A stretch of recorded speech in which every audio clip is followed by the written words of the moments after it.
शास्त्रों में वृक्षों और जड़ी बूटियों का बहुत ही खास महत्व है। नया साल आने से पहले अपने घर में ये वृक्ष लगा लेना। पूरे साल भर इतना पैसा बरसेगा कि आप सोच भी नहीं पाओगे। घर के सामने शुभ पेड़ पौधे लगाने से घर में बरकत आती है। साथ ही ये पेड़ पौधे कई तरह के वास्तु दोषों को नष्ट करते हैं। घर के आंगन में खड़े वृक्ष देवताओं के समान हमारे घर की रक्षा करते हैं। इसीलिए हमारे पुराणों और शास्त्रों में भवन की सीमा में कुछ शुभ वृक्षों का रोपण करने की सलाह दी गई है। आज हम जानेंगे हमारे घर की सीमा में कौन से वृक्ष तथा पौधे होने चाहिए और कौन से वृक्ष नहीं होने चाहिए। जैसे कुछ वृक्षों को शास्त्रों में शुभ बताया गया है, उसी तरह से शास्त्र में अशुभ वृक्षों तथा पौधों का वर्णन मिलता है। इन वृक्षों का घर की सीमा में होना अशुभ और अमंगलकारी होता है। ये वृक्ष घर के सामने होने से दुख तथा दरिद्रता का ही सामना करना पड़ता है। इन वृक्षों के सानिध्य में रहने पर धन का नाश होता है, शत्रुओं में वृद्धि होती है, मनुष्य अपना मान सम्मान तक खो देता है। इसीलिए यदि आपने भी जाने अनजाने में अपने घर के आंगन में अथवा घर के अंदर ऐसे वृक्ष तथा पौधे लगाए हैं तो बिना देरी किए उन्हें तुरंत हटा देना चाहिए। तो चलिए जान ले हैं मनुष्य को कौन से पेड़ लगाने चाहिए और कौन से नहीं। जय मां लक्ष्मी। आपके इस वीडियो को जो भी लाइक और चैनल को सब्सक्राइब करें, उसके जीवन में कभी भी धन की कमी ना होने देना। सबसे पहला है पीपल का पेड़, किसी जलाशय के समीप। पीपल का वृक्ष लगाने वाले मनुष्य को जो फल मिलता है वह सैकड़ों यज्ञों के समान होता है। जब पीपल के पत्ते उस जलाशय में गिरते हैं तो वे पिंड के समान होकर पितरों को तृप्ति प्रदान करते हैं। इससे सभी तरह के पितृदोष समाप्त हो जाते हैं। श्री कृष्णा है जो मनुष्य नित्य स्नान करके पीपल को स्पर्श करता है, वह सभी पापों से मुक्त होता है और कभी पराजित नहीं होता है। पीपल को स्पर्श करने से लक्ष्मी की प्राप्ति होती है और उसकी प्रदक्षिणा करने से आयु में वृद्धि होती है। पीपल की जड़ में श्री विष्णु, तने में शिव जी और अग्रभाग में ब्रह्मा जी स्थित रहते हैं। सोमवती अमावस्या के दिन पीपल को प्रणाम करने से जो फल मिलता है वह 1000 गाय के दान के बराबर होता है। इस संसार में पीपल के समान कोई वृक्ष नहीं है। साक्षात श्री हरि वृक्ष के रूप में पृथ्वी पर विराजमान है। पीपल के वृक्ष को चोट पहुंचाना अथवा उसकी टहनी तोड़ना महापाप माना गया है। ऐसा मनुष्य एक कल्प तक नर्क में रहता है और जो पीपल को जड़ से काटता है उसका कभी नर्क से उद्धार नहीं होता है। दूसरा है आंवले का वृक्ष। श्री कृष्णा कहते हैं, आंवले का फल समस्त लोगों में प्रसिद्ध और परम पवित्र है। आंवले को लगाने से स्त्री और पुरुष जन्म मृत्यु के बंधन से मुक्त हो जाते हैं। ये पवित्र फल भगवान विष्णु को अत्यंत प्रसन्न करने वाला एवं शुभ माना गया है। इसको खाने से सभी पापों से मुक्ति मिलती है। आंवला खाने से आयु बढ़ती है। उसका जल पीने से रोगों का नाश होता है और आंवले को जल में मिलाकर स्नान करने से दरिद्रता दूर हो जाती है और सभी तरह के ऐश्वर्य हासिल होते हैं। जिस घर में आंवला सदा मौजूद रहता है उस घर में कभी दैत्य और राक्षस नहीं आते हैं। एकादशी के दिन अगर आंवला मिल जाए तो संसार के सभी तीर्थों से बढ़कर फल हासिल होता है। अपने में आंवला लगाने वाला फिर से मृत्युलोक पर जन्म नहीं लेता है। जिस घर के सामने आंवले का वृक्ष होता है वहां पर साक्षात लक्ष्मी नारायण निवास करते हैं। तीसरा है अशोक का वृक्ष। दोस्तों, पद्म पुराण के अनुसार अशोक के वृक्ष में अप्सराओं का निवास होता है। यह वृक्ष शोक का नाश करने वाला तथा निराश को समाप्त करने वाला होता है। इस वृक्ष को घर के पास लगाने से घर में सुख शांति बनी रहती है। अशोक का वृक्ष शीतलता और यौवन प्रदान करने वाला होता है। मां लक्ष्मी ने जब देवी सीता के रूप में अवतार लिया था तब रवाना द्वारा अपहरण करने के बाद उनका वास अशोक वाटिका में। अशोक के वृक्ष ने मां सीता की बहुत सेवा की थी। इसलिए मां सीता ने अशोक वृक्ष को यह वरदान दिया था कि जिस भी स्थान पर यह वृक्ष होगा वहां पर उनका सदैव ही निवास होगा। चौथा है पाकड़ का वृक्ष। पद्मा पुराना के अनुसार प्रत्येक मनुष्य को पाकड़ का वृक्ष जरूर लगाना चाहिए। यह वृक्ष लगाने से जो फल मिलता है वह महायज्ञ के समान होता है।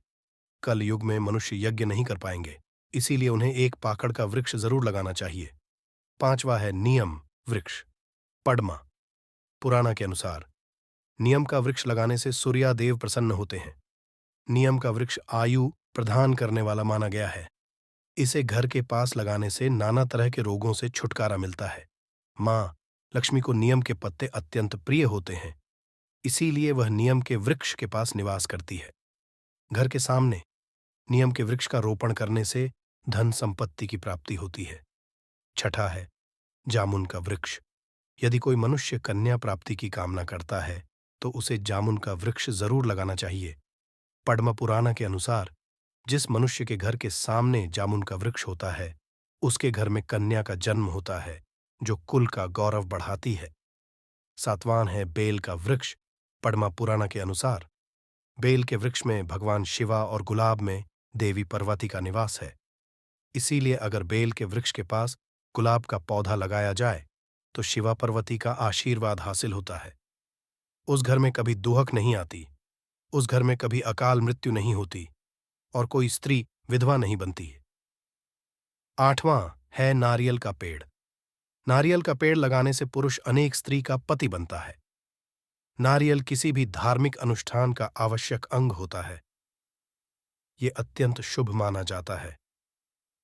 घर के आंगन में नारियल का पेड़ होने से उस घर में हमेशा शुभता होती है और उस घर के सदस्यों का समाज में बहुत मान सम्मान होता है।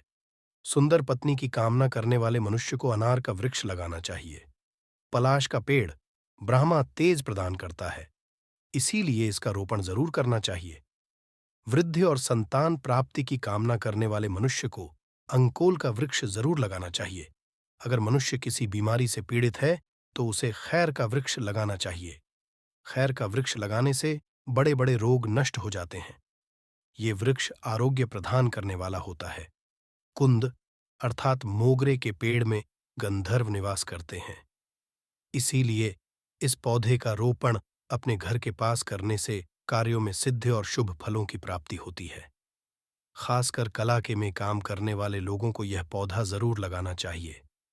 यदि किसी मनुष्य को चोर और लुटेरों का भी सता रहा है तो उसे अपने घर के पास का वृक्ष जरूर लगाना चाहिए। यह वृक्ष चोर लुटेरों को भयभीत करता है और घर की रक्षा करता है। चंदन और कटहल के वृक्ष पुण्य और लक्ष्मी प्रदान करते हैं। इन वृक्षों का रोपण करने से दुख दरिद्रता समाप्त हो जाती है। केले का पेड़ भी बहुत शुभ होता है और यह घर में सुख समृद्धि और खुशहाली लाता है। केले के पेड़ में भगवान विष्णु का वास होता है, इसलिए घर में केले का पेड़ होने से घर में धन की कमी नहीं होती है। हर श्रृंगार के पौधे को पारिजात भी कहा जाता है। इस पौधे की उत्पत्ति समुद्र मंथन के समय हुई थी और मां लक्ष्मी भी समुद्र मंथन से ही प्रकट हुई है। इसीलिए पारिजात के पौधे का बहुत अधिक महत्व है। यदि इस पौधे को अपने घर पर लगाते हैं तो आपको मां लक्ष्मी की विशेष कृपा हासिल होगी। मनुष्य को कभी भी ताड़ का वृक्ष नहीं लगाना चाहिए। ताड़ का वृक्ष संतान का नाश करने वाला होता है। जिस घर के पास ताड़ का वृक्ष होता है उस घर के संतानों की उन्नति नहीं होती है। मनुष्य को कभी भी अपने घर के पास बहेड़े का वृक्ष नहीं लगाना चाहिए। इस वृक्ष पर प्रेतों का वास होता है। जो मनुष्य बहेड़े का वृक्ष लगाता है वह प्रेत बन जाता है।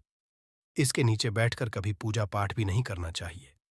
सुंदर पत्नी की कामना करने वाले पुरुष को दाख का पेड़ लगाना चाहिए। अगर किसी मनुष्य को शत्रुओं का भय सता रहा है तो उसे केवड़े का वृक्ष लगाना चाहिए। यह शत्रुओं का नाश करने वाला होता है। बरगद की जटा ये बंद किस्मत के ताले को खोलती है। बरगद की जो जटा है अध्यात्म दृष्टि से बहुत ही पवित्र है और हमारे हिंदू धर्म में बरगद को देव वृक्ष माना जाता है। देव वृक्ष क्यों कहा जाता है? क्योंकि वट सावित्री के दिन आपने जरूर देखा होगा इनकी पूजा होती है। जो बरगद है ये देव वृक्ष कहे गए हैं। इनमें समस्त देवी देवताओं की शक्ति समाहित होती है, बसी हुई होती है। जो बरगद वृक्ष है इसमें पितृ का भी वास होता है। बरगद का वृक्ष भगवान शंकर का स्वरूप कहा गया है। तो अगर बंद किस्मत के ताले खोलना चाहते हैं, अपनी अध्यात्म उन्नति करना चाहते हो तो नवरात्रि में पूजा करने के बाद बरगद की जटें जरूर धारण करना।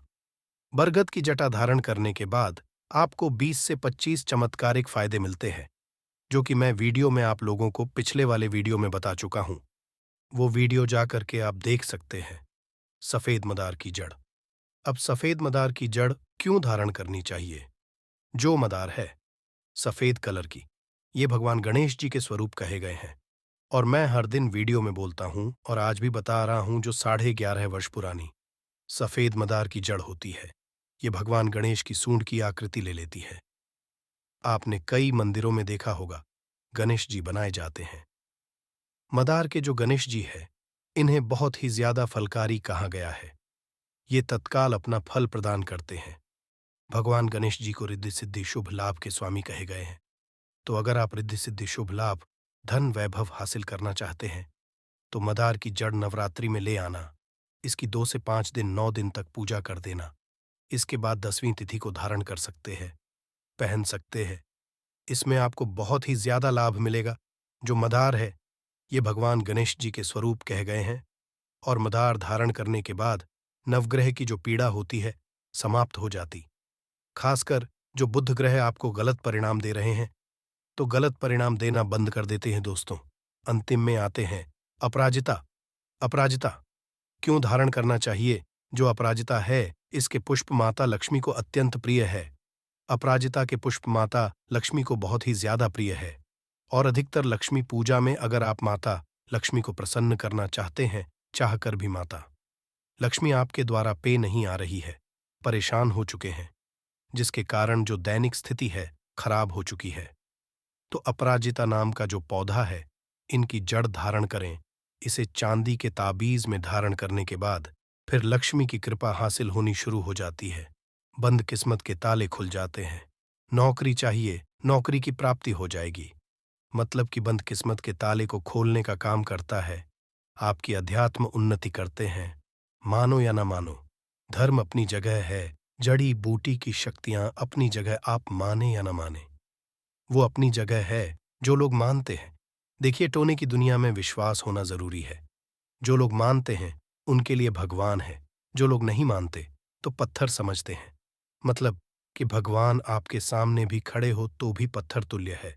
तो आस्था के ऊपर ये सब, जितने भी मैं आप लोगों को तांत्रिक वस्तु बताया हूं, पेड़ पौधों की जानकारी बताया हूं, ये आस्था के ऊपर निर्भर करता है। आस्था है तभी ये आपको अच्छे परिणाम देंगे। आस्था नहीं है तो ये आपको कुछ भी परिणाम नहीं देंगे।